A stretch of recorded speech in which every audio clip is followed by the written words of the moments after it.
کیا ہر کلمہ پڑھنے والا سیدھے سیدھے جنت میں داخل ہو جائے گا؟ یہ سوال اس لیے میں اٹھا رہا ہوں کیونکہ آج بہت سارے مسلمان جو نمازوں سے بہت دور ہیں، روزوں سے بہت دور ہیں، عبادتوں سے بہت دور ہیں، اللہ کی یاد سے بہت دور ہیں، صرف نام کا کلمہ پڑھتے ہیں، اور پھر وہ لوگ جو ہے یہ کہتے ہوئے نظر آتے ہیں کہ جناب ہم تو کلمہ پڑھتے ہیں، بس کلمہ پڑھنا ہی ہمارے لیے کافی ہے، ہم کلمہ پڑھتے ہیں اس لیے ہم سیدھے سیدھے جنت میں چلے جائیں گے۔ جب ان سے پوچھا جاتا ہے کہ بھئی یہ بات آپ نے کہاں سے نکالی، آپ کو کیسے معلوم ہو گیا کہ کلمہ پڑھنے سے سیدھے جنت مل جاتی ہے، تو پھر وہ لوگ جو ہے حدیث پاک دلیل میں پیش کرتے ہیں۔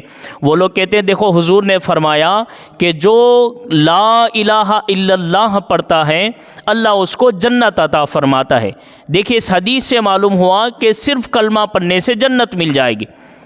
دیکھیے میں یہ نہیں کہہ رہا ہوں کہ جنت نہیں ملے گی، میں انکار نہیں کر رہا ہوں، میں یہ کہہ رہا ہوں کہ کیا صرف کلمہ پڑھنے سے سیدھے سیدھے جنت مل جائے گی؟ نمازیں چھوڑ رہا ہے، عبادتیں چھوڑ رہا ہے، سب کچھ چھوڑ رہا ہے، اور پھر یہ کہتا ہے کہ میں تو کلمہ پڑھتا ہوں سیدھے چلے جاؤں گا۔ آئیے میں آپ کو وہ حدیث سنا رہا ہوں جس حدیث میں حضور نے فرمایا کہ لا الہ الا اللہ پڑھنے سے جنت ملتی ہے، لیکن حضور نے کس شرط کے ساتھ فرمایا ہے، کیا کنڈیشن رکھ کے حضور نے فرمایا ہے، کس کنڈیشن کے ساتھ لا الہ الا اللہ پڑھنے سے جنت ملتی ہے، میں یہ بات عرض کر رہا ہوں۔ یوں تو ہر کلمہ پڑھنے والے کو جنت ملے گی، لیکن اس کے بھی کچھ قاعدے ہیں، اس کے بھی کچھ قانون ہیں۔ سیدھے سیدھے جنت نہیں ملے گی، بلکہ نمازی کا مسئلہ الگ ہے، روزدار کا مسئلہ الگ ہے، گنہگار کا مسئلہ الگ ہے، متقی کا مسئلہ الگ ہے، شہداء کا مسئلہ الگ ہے، سب کا مسئلہ الگ الگ ہے۔ تو آج میں وہ کنڈیشن آپ کے سامنے بیان کر رہا ہوں جس کنڈیشن کے تعلق سے حضور نے حدیث میں بیان فرمایا۔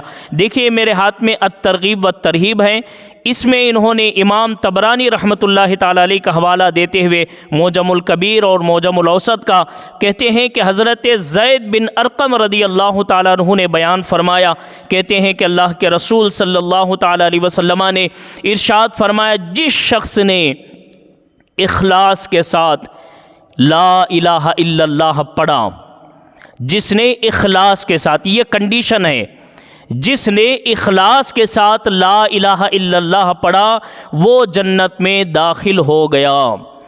حضور نے صرف لا الہ الا اللہ نہیں کہا بلکہ اخلاص کا لفظ عطا فرمایا، اخلاص کا لفظ کنڈیشن کے طور پر رکھا، اور صحابہ کرام نے پھر سوال کیا کہ بھئی اگر دیکھو ہم سے زیادہ تو احادیث صحابہ جانتے ہیں نا، ہم سے زیادہ حضور کی باتوں کو صحابہ جانتے ہیں، اگر صرف لا الہ الا اللہ پڑھنے سے جنت سیدھے سیدھے مل جاتی ہیں تو پھر صحابہ کرام سوال نہ کرتے، لیکن صحابہ کرام سوال کر رہے ہیں حضور سے۔ سوال کیا ہے؟ عرض کی کہ یا رسول اللہ آپ نے اخلاص کا لفظ ارشاد فرمایا ہے، اس اخلاص سے مراد کیا ہے؟ اخلاص سے مراد کیا ہے؟ صرف کلمہ نہیں پڑھنا، اخلاص کے ساتھ پڑھنا ہے، یہ اخلاص کیا ہے؟ تو حضور علیہ السلام نے ارشاد فرمایا اخلاص یہ ہے کہ اللہ کے تمام حرام کردہ چیزوں سے بچتے ہوئے جو کلمہ پڑھتا ہے، اللہ کے حرام کردہ چیزوں سے بچتے ہوئے کلمہ پڑھتا ہے وہ سیدھے جنت میں داخل ہوگا۔ اب اللہ کے حرام کردہ چیزیں کیا ہیں؟ نماز چھوڑنا حرام ہے، روزے چھوڑنا حرام ہے، حج فرض ہے، زکوٰۃ فرض ہے تو یہ چھوڑنا حرام ہے، شراب پینا حرام ہے، سود کھانا حرام ہے، زنا کرنا حرام ہے، ماں باپ کی نافرمانی حرام ہے، کسی پہ تہمت لگانا حرام ہے، کسی مسلمان کا دل دکھانا حرام ہے، کسی کی غیبت کرنا حرام ہے، یہ ساری چیزیں حرام کردہ چیزیں ہیں۔ تو حضور نے فرمایا حرام کردہ چیزوں سے بچتے ہوئے جو بندہ لا الہ الا اللہ پڑھتا ہے وہ سیدھے جنت میں داخل ہوگا۔ اب اس حدیث کو سامنے رکھ کے دیکھیے کہ ہم نماز چھوڑتے ہیں تو کیا ہم سیدھے جنت میں چلے جائیں گے؟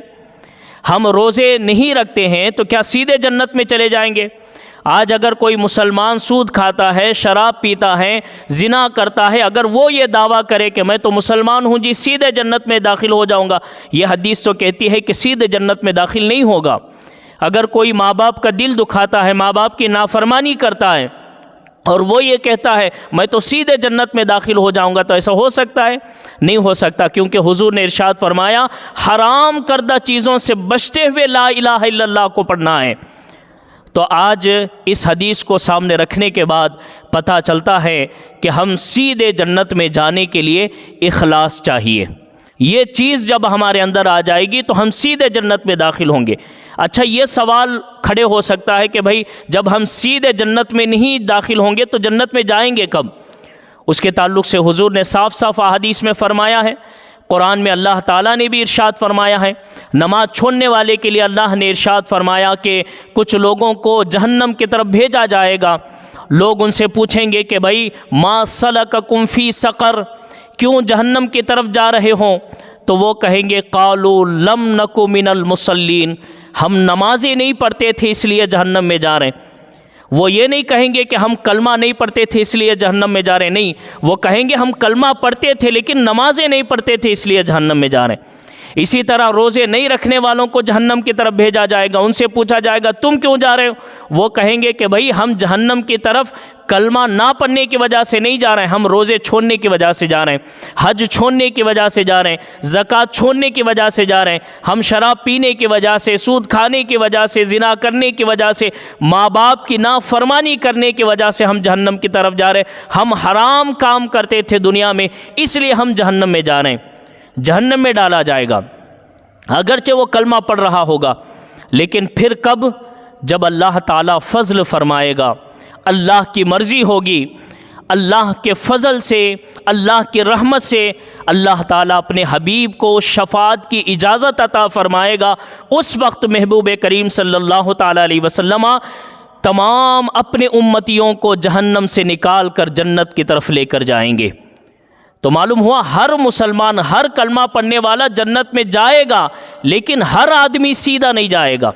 سیدھا وہی آدمی جنت میں جائے گا جو اللہ کے حرام کردہ چیزوں سے بچتا ہے۔ یہ ہے حدیث پاک کا اصلی مطلب کہ کلمہ پڑھنے سے سیدھے جنت میں کون داخل ہوتا ہے اور کون داخل نہیں ہوتا۔